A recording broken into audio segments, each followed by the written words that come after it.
Welcome to Thrive with Pride by AgeOptions, an inclusive program for LGBT plus older adults and those who care for them.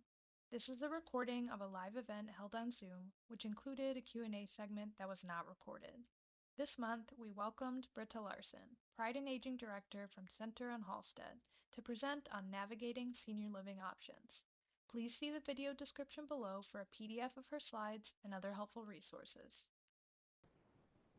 Okay, thank you everyone again for joining us. My name is Nina Orlowski. I'm the Aging with Pride Program Specialist at AgeOptions, and it is my pleasure to introduce a former colleague and friend of mine, Britta Larson, who is the Senior Services Director at Center on Halsted, the Midwest's most comprehensive community center for lesbian, gay, bisexual, transgender, and queer community. She's responsible for overseeing the older adult programs at Center on Halsted and the provision of case management services provided to the residents of Town Hall Apartments, Chicago's first LGBTQ-friendly senior housing. Prior to coming to Center on Halsted, Britta worked at a senior living community in areas of social services and marketing. She is a licensed nursing home administrator and holds a master's degree in nonprofit management from North Park University. So I couldn't think of a better person to speak on this topic today, navigating senior living options. So without further ado, I will hand it over to you, Britta. Thank you so much. Sounds great. Thanks for the intro, Nina, and thanks for having me. I'm thrilled to see such a good turnout on the Zoom call today. And some of you I've known for a very long time. Some of you are new, so it's nice to meet you. We have a lot of information we're going to go over today, but as Nina mentioned, you'll have access to the recording and you'll have access to the PowerPoint slides to kind of do a deeper dive later on, since we're going to go over so much information right now. I'm going to get started with just talking a little bit about Center on Halsted. Okay, so Center on Halsted, for those of you who are not aware, it is a very large LGBTQ community center located here in Chicago. Our mission is to advance community and secure health and well-being of the LGBTQ people of Chicagoland. A little bit about our history. We've been around since 1973. I did not know this until recently. We are the third largest LGBTQ community center in the world. So that's pretty fantastic. We have many different programs. So I'm not gonna kind of go through all of these, but just know we have a big depth of services, all sorts of different things we can offer folks. All of this is also on our Center on Halsted website. Specifically for, kind of what we do within the older adult programs, we have recreational and social events, wellness programs, employment assistance, technology assistance, and then we do some short-term case management for folks. We'll serve anybody over the age of 55. It doesn't matter where you live. Anyone is welcome to access our programs and services as long as they're an older adult. So I'm just going to go through a couple of quick goals for today's training topic workshop. First is to provide you information on different senior living options, and there are many different options. The next is just to help you empower you to make informed decisions about housing and housing resources. And then finally, to present housing self-advocacy tips and resources. So that's really important. I'm going to do just a couple of quick kind of disclaimers. The first is I'm not going to name any communities like individually. I'm going to kind of talk about them in broader terms than individual specific communities. The second is I'm not really able to make a specific recommendation for a specific community, just because people are all looking for different things and have different circumstances. So it really depends. But I will give you kind of questions to be asking yourself, and then questions to be asking a potential place you might be living. We're going to divide the PowerPoint kind of workshop into two, part one and part two. Part one is kind of going over just the senior living landscape, all the different options that exist out there and what those terms mean and what that looks like. And then the second portion, we're going to be specifically talking about the LGBTQ community and how to go about finding an affirming place to live. So two different kind of realms. The second thing I was just going to mention is that this is a really difficult topic for a lot of people, and it can be a little overwhelming. So I give you all credit for being here today and taking the time. And if you're not looking for yourself right now, maybe something in the future. And also you might be in the position to help find a friend or a loved one, a community. So maybe this isn't even for you, but it might be someone you know. And in terms of like when to start thinking about this or when to start learning about this, the time is now. You do not want to wait until there's an emergency or a crisis, and then you're in a panic. So definitely I encourage everyone to really think about this, take this seriously, do some homework after this workshop to try to make a plan for yourself or for those around you in terms of what it's going to look like as you age. Okay, so questions to consider before we get started. So before anyone, makes a big decision like this about where they're going to live and what types of assistance or care they might need down the road, there's a lot of variables and a lot of things to ask yourself. How soon do you need to move? What types of care or assistance do you need now, if any, or in the future? What area would you like to reside in? What can you afford to pay? What amenities are important to you? What type of community is important to you? So for some folks, it's really important to find an LGBT community or an LGBT affirming community. For other people, they say, that's not as important to me. So there's lots of variables, and these are really personal questions you just need to take some time and think about. Okay, now we're diving into all the different types of senior living. And so we're starting with low cost, and then we're working our way up from there. So senior living can be very expensive. But we are fortunate that there are some government subsidized senior living options. So they are affordable to people really at every income level. The first is considered subsidized. So subsidized is actually getting money from the federal government to help pay for your rent. So a subsidized housing apartment, a person would pay 30% of their income towards rent. And this type of subsidized housing is always independent. It's not, there's not a nurse, it's just an independent living apartment. I put a link here to the homepage for the Chicago Housing Authority. I did that for a couple of reasons. One is I'm based in Chicago, so I'm most familiar with Chicago senior living options. So there are other suburban ones. I'm just not as familiar, and it really depends on which suburb you're talking about. The other is that it's big. There's I think over 40 independent subsidized senior buildings that are in every neighborhood of Chicago, including not far from Lakeview, where Center and Halsted is located. So waitlist times vary. I would say on the short end, it might be a few months, and on the long end, it might be a few years. So it's important to start planning, right? Some people think like, oh, I'm still working. I don't need anything right now. But if it's a 4-year wait and you plan to retire in 3 years, now is not too soon to start thinking about this. Another kind of word that we hear in the senior housing landscape is affordable senior housing. This is going to be less than market rate, but more than subsidized. So there is some kind of financial assistance provided to make the rent a little bit less than market rate. And again, there are these types of affordable senior buildings all throughout Chicago, and the wait list time for these types of buildings can vary as well. Okay, the next type of senior living that is subsidized and is affordable for people, the term is a supportive living program. And so what that is it looks and is similar to assisted living, but the difference is they take private pay. But if folks don't have have resources to privately pay, Medicaid will pay. So they'll cover your room and board, and Medicaid will pay. So usually the requirement is the person is 65 years or older, unless they're living with physical disabilities. If Medicaid is paying for this care, you're living there and Medicaid is paying, residents receive a $120 personal spending allowance.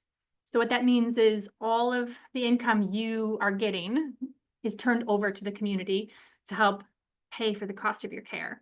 And you're given a $120 spending allowance. That's the way the program is set up. So every supportive living community is going to have that same exact rule. So that's definitely a challenge and a drawback. But Neil, again, living in a supportive living community, most all of your needs should be covered by living there. So they do provide, it's called intermittent nursing care. Basically, that means they have a nurse on site, not like 24 hours, but maybe more like 12 hours a day. That can help with medication administration, social recreational programming, health promotion, exercise programs, medication oversight, 24-hour staffing, personal care, laundry, housekeeping, maintenance, meals are provided. So all utilities, meals, care is included. So I included a link here to all of the supported living communities in Cook County, but they are all across the state of Illinois. And there's quite a few. The waitlist times vary. So some communities have lots of openings and can, take folks right away, and other communities have a wait list. And there is a pretty extensive screening process to get into this community. You apply, they'll look at your medical records, they'll assess you. They're making sure that you qualify for this type of housing, but that your care needs they can manage. If someone needs more extensive care, like 24-hour round-the-clock nursing care, that's too much for a supported living facility. Okay, intergenerational housing. This is something that I don't think we talk a lot about, but for some folks, it's really important to them. They want to live not just with other older adults, they want to live in community with other ages. So I'll mention a couple of programs. So one is One Roof Chicago. This is LGBTQ intergenerational housing that is in the process of being built and developed on the south side of Chicago. So not accepting applications yet, not constructed yet, but coming down the road. Good Life Senior Residences. I should have mentioned that these three buildings are all owned and operated by an organization called HOME, Housing Opportunities and Maintenance for the Elderly. So they actually have different generations sort of living together under one roof. Everyone, of course, gets their own bedroom, but they share meals together, programs, activities. Okay, now we're to the part of the presentation where we're talking about places that cost a lot of money. And so it is just really expensive. I'm going to be giving you average costs, but keep in mind, Chicago and Chicagoland is more expensive than the national average, just in terms of housing costs. So what we would be looking to pay here in the local area is going to be even more than the average cost, probably. Independent living. So this is private pay only. They will, any independent living community that's private pay, they're going to check your financial records to make sure that you can afford to live there. Sometimes there is an entrance fee or not. Sometimes you're buying into a community, or sometimes it's just rental month to month. So those are all things to be thinking about and be aware of. Independent living includes housekeeping, meals, social recreational programs, transportation. Sometimes independent living communities like this have other care levels on the same campus. That's called the CCRC, Community Care Retirement Community. So multiple levels of care within one community or one campus. So that's nice for people who want to age in place, and as your care needs change, you can move between the different levels of care.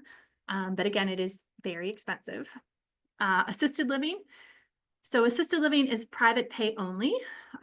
National average cost is $5,500, probably more locally here. Services, so nursing care, so they will have a nurse on site for at least part of the day. Social recreational programming, health and wellness classes, medication assistance, 24-hour staffing, personal care, help with dressing, bathing, that type of thing, laundry, housekeeping, and maintenance. I included a hyperlink here to assistedliving.org for our area, just with a complete listing of different assisted living communities. You'll have your own apartment here and an assisted living. And yeah, there are many, many of these communities across Chicagoland. But again, they can be very expensive. And finally, skilled nursing. So, when the term, nursing home or nursing facility, what we're really talking about is a skilled nursing community. This is the highest level of care, and this is also the most expensive. So I'll start with the last kind of bullet point. The average cost is nearly $9,000 per month. So you do the math, times 12 months, that's a lot of money for 1 year. And that's for a semi-private room. When you hear semi-private room, that means you're sharing the room with someone. A private room is you have the room all to yourself. So the way nursing facilities work is you're almost always going to be sharing a room with at least one person, sometimes more than one person. So that's an important question to ask if you're touring a facility for yourself or someone else. How many people share a room, and kind of take a look. So what's interesting about a skilled nursing facility is that you're someone who needs or staying at that community. It could be short-term, long-term, or respite. So these are common terms in the industry. So short-term is usually after hospitalization. So let's say you fall on a slippery, icy sidewalk, and it's Chicago in January, so that could happen to any of us, and you break a bone, and you need therapy, and you need assistance until you are back up on your feet. So maybe like a broken hip, not like a broken finger, something pretty serious, like where you need some assistance and care and physical therapy to get back on your feet. So you might go just short term to a skilled nursing facility to get that rehab and to get well again, and then get discharged. So a lot of people do wind up using a skilled nursing facility, at least short term, after a surgery or a health crisis, and then they go back home. Long term is where the person is staying at that facility long term. Respite that's more, it's short term. So let's say someone has dementia and their family is their caregiver, and their family is going on vacation, and that older adult needs somewhere to stay just for a couple of weeks while their family is on vacation. When the family gets home, then the family can resume the caregiving duties. So respite is, again, just very short term, but it's not related to like a hospitalization. So skilled nursing is 24-hour round the clock nursing, highest level of care. So there'll be CNAs, all meals are provided, medication.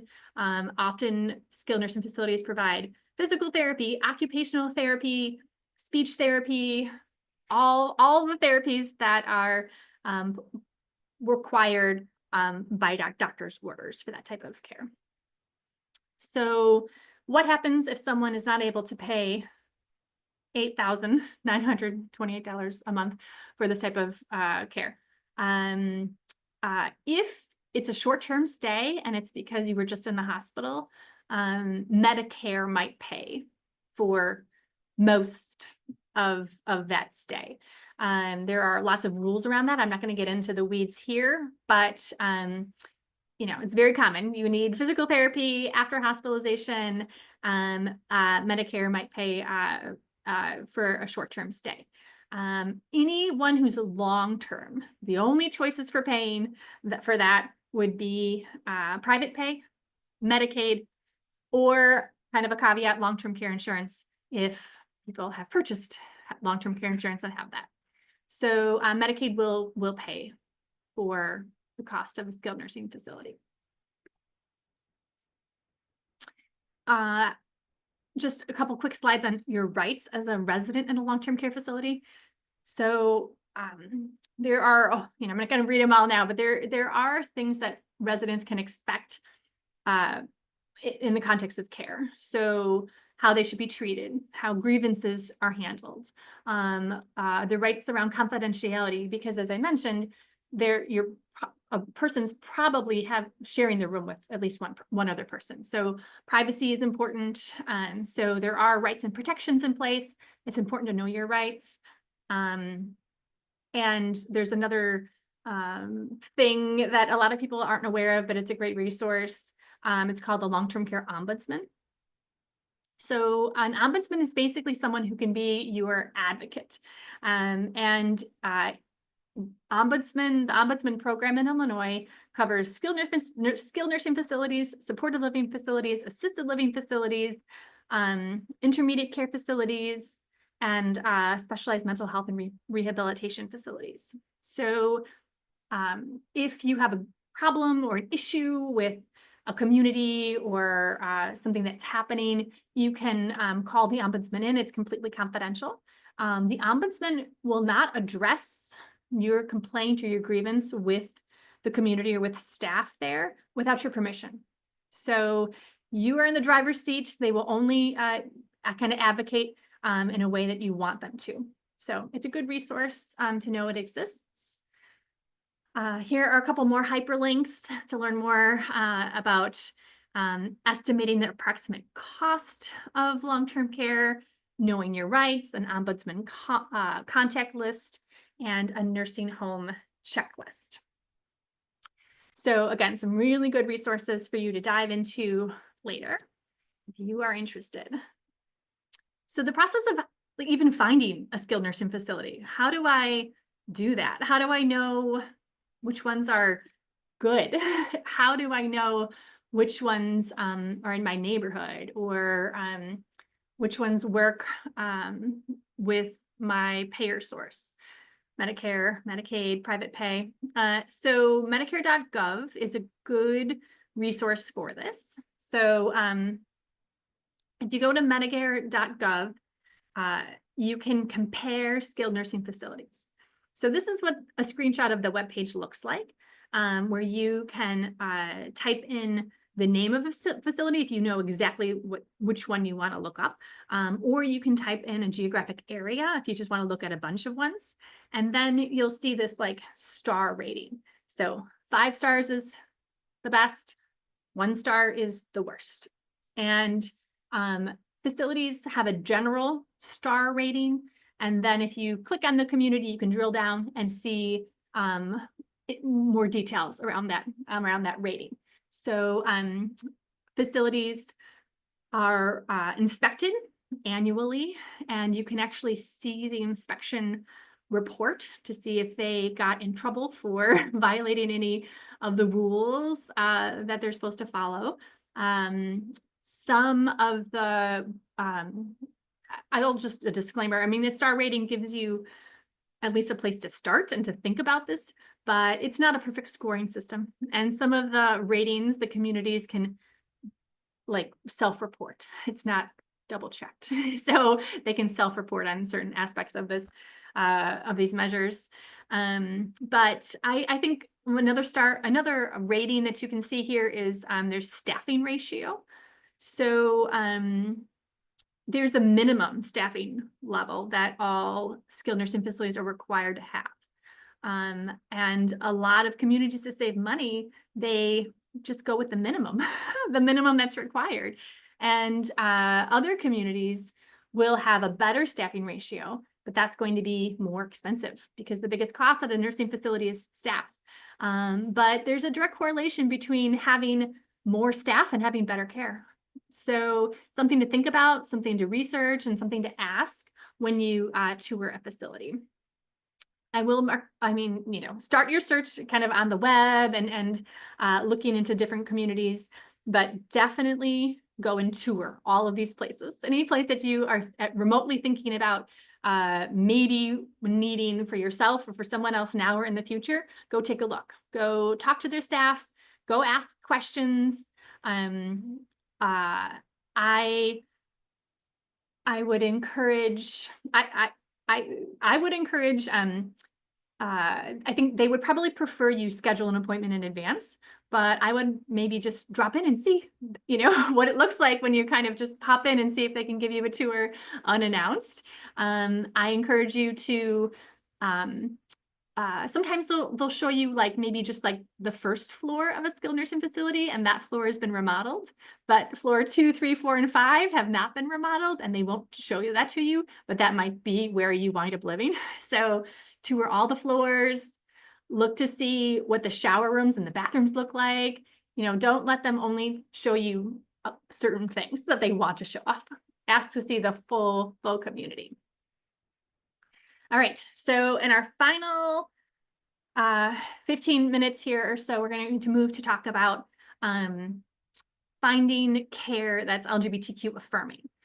In 2019, Illinois enacted legislation prohibiting discrimination against LGBT residents of assisted living and shared housing facilities. And I will mention that we already have in Illinois protections for LGBTQ people in housing. So we have City of Chicago protections and also the state of Illinois. So we're very fortunate. A lot of these protections are state by state. So we're really fortunate to be in Illinois because we have a lot of tremendous protections on the books. So if you are on this call today and you are concerned about moving in potentially to a senior living community as an LGBTQ older adult, you are not alone. That's a very common concern, kind of concerns of, will I be accepted and can I be out and how will I be treated? Those are all very valid, and I absolutely understand those. And so I'm here to just kind of give you some tools and resources to help you make the best decision for yourself possible. Okay, so the good news is that over the past 10 years or so, a lot of new resources have come online in terms of helping you find LGBTQ affirming housing. So SAGE, the national organization, they're really leading the way on this. SAGE provides credentialing to communities called SAGE Care. And so a community can do this training, become credentialed, and then kind of get SAGE's stamp of approval. And so there's no guarantees, right, that it's going to be a perfect community or that, it's 100%, there, but it's a tool and it's information to know that this community put the time and resources and energy and money into receiving SAGE credentialing to do training for their staff. There's a hyperlink here to the Long-Term Care Quality Index, which again is through SAGE. It sets the first national standards for inclusive LGBTQ policies and practices in senior housing and residential long-term care communities. And so there's a link to actually see which communities have done this, have received this Long-Term Care Quality Index benchmark. So I really encourage you to take a look at those places. So again, a couple of really nice resources coming out of SAGE. So one is a whole guidebook, finding an LGBTQ inclusive long-term care community. So we're just sort of hitting the high points on the call today, but it's a really great guide, and it's going to go into much more detail than we have time for today. And then 10 tips for finding LGBT affirming services. So both of these are hyperlinked documents that you can take a look at. So just broadly or generally, here's some questions I would recommend asking if you were to if you were talking with a community and you're trying to determine if they were LGBT welcoming or LGBTQ friendly. What's your non-discrimination policy? So by law, all communities have to say that they don't discriminate on the basis of race, religion, national origin, those kind of things. But what we're looking for here is the non-discrimination policy to include sexual orientation and gender identity. Those are not required to be in the policy, but should be and should be added. So you want to ask about that and you want to see that that's there. And if it's not there, you should tell the community it should be there. What percentage of residents are LGBT, right? So you are just trying to kind of get a sense of what type of out LGBT residents live here. Have staff and management received training on LGBT aging? Did the site participate in the long-term care quality index I just mentioned on the previous slide? Do you have an LGBT affinity group? So for example, there's a community here in Chicago, and they have an LGBT friends and allies social once a month. What enrichment activities do you offer? What are your policies on cohabitation?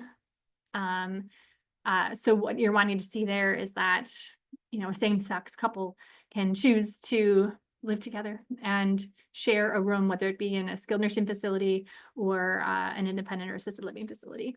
Can I speak with current residents? Something to think about in terms of, if you're asking these questions before you move in, you're probably talking to the marketing department, and the marketing department wants you to move in. And so the marketing department is going to tell you what you want to hear. So can I talk to an actual resident to get the inside scoop? What are their policies on bullying and harassment between residents? That's, I think, an important question, and one that's often overlooked, because maybe the staff are trained and maybe the staff are so welcoming and friendly, but if you're sharing a room in a nursing home kind of setting and that other person is homophobic or says gay slurs, that definitely could impact a person's quality of life. And you want to know how that community would address any sort of peer-to-peer bullying or harassment. Okay, so let's say you're touring a facility. Kind of what are you looking for when you go? You're looking for photos of same-sex couples in their marketing material, on their website, in their across the community, rainbow flags. Not maybe necessarily like a giant neon rainbow flag at their front door, but maybe a small rainbow flag on their brochure or on their website. Prominent displays of their non-discrimination policies on their website, inclusive language on their forms, things like how they define gender on an intake form, or how they define family of choice. Just some inside tips and things I would recommend doing is to ask friends about their experiences, right? So you have a friend who did a short-term rehab stay at a community. What did they think of it? Were they able to be out? How was that received? Ask trusted providers and organizations who they would recommend. Here are a bunch of other resources. Oh, and I'll go back and I'll just mention one thing that I forgot to mention earlier. So let's say you are at a senior living community and you're asking all these questions. You're also looking for like just kind of hints and clues if the person you're talking to doesn't seem to have a good answer, or is kind of caught off guard, or doesn't really know what you're even talking about. That's a red flag. That's a concern. And let's say you ask all these questions and they say, no, we haven't done training. No, we're not on the long-term care quality index. No, we don't have any programming for LGBTQ people. If you're comfortable identifying as part of the LGBTQ community and sharing, you know, that these things, I'm asking these things because they're important to me, because I identify as part of the community and I want to live somewhere that's LGBTQ affirming. And if you have not done any of these things on this checklist, I will find a community that has done these things, because there is power in advocacy and there's power in numbers. And so if they start to have person after person tell them that they're losing out on having this person move in because they haven't done these things, I think that hopefully that can drive them to be motivated to change that. So the next time they're asked these questions by someone else, they can say, yes, we've done all of these things. For a lot of these senior living communities, they are expensive. Money talks, and they're running a business. And so they don't want to lose business. But you'll see as you start to look at all the communities locally that have done trainings and are stage care credentialed or on the long-term care quality index, the list is kind of short. Most senior living communities have not really done a lot of work around this yet. So I encourage you all to just push back on that and push this forward because we still have kind of a lot of work to do. Okay, I'll get off my soapbox. And my last slide is just a quick sidebar. So if I've gone through all of this information and you're thinking, I do not want to move out of where I'm living. I want to stay and age in place for as long as I possibly can. I just wanted to make sure you know that there's resources for that. Relocating to a senior living community is for some people, but it's not for everybody. And so this could be a whole nother PowerPoint. This could be a whole nother hour-long presentation. But for the sake of time, I'm going to spend one slide and 2 minutes talking about two confusing terms. One is home health and the other is home care. And honestly, I've worked in this field like 22 years and I still get these terms confused. So home health is more medical focused. So that's going to provide in-home care on a temporary basis after a surgery or an illness. It includes nursing care, PT, occupational therapy, physical therapy. It requires a doctor's order and may be covered by Medicaid, Medicare, or private insurance. Home care is more non-medical, and so it provides assistance with personal care, household chores, companionship, and there are really two options for paying for this type of home care. One is privately paying for this, and it can be very expensive.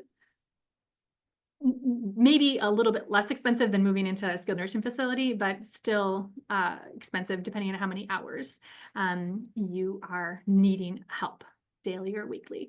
For people who qualify, who are low income, the Illinois Department of Aging does have a program called the Community Care Program, and this provides this type of in-home assistance, home care at no cost to eligible older adults.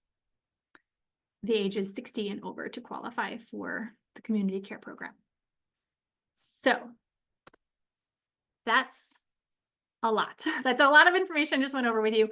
I know that some of you during today's talk were thinking, well, Britta didn't answer my specific question, or I still don't know kind of what would be best for me in my situation. So I will just put out an offer that you can contact me if you want to kind of navigate through this, explore your options, weigh the pros and cons. I'm happy to do that for folks. Again, my expertise is mostly Chicago, so I don't have necessarily a ton of expertise with suburban options, but AgeOptions does have an information and assistance line, and they have the suburban expertise that I don't have. So the folks at AgeOptions can also help you navigate all of this. Thanks again to Britta for joining us this month.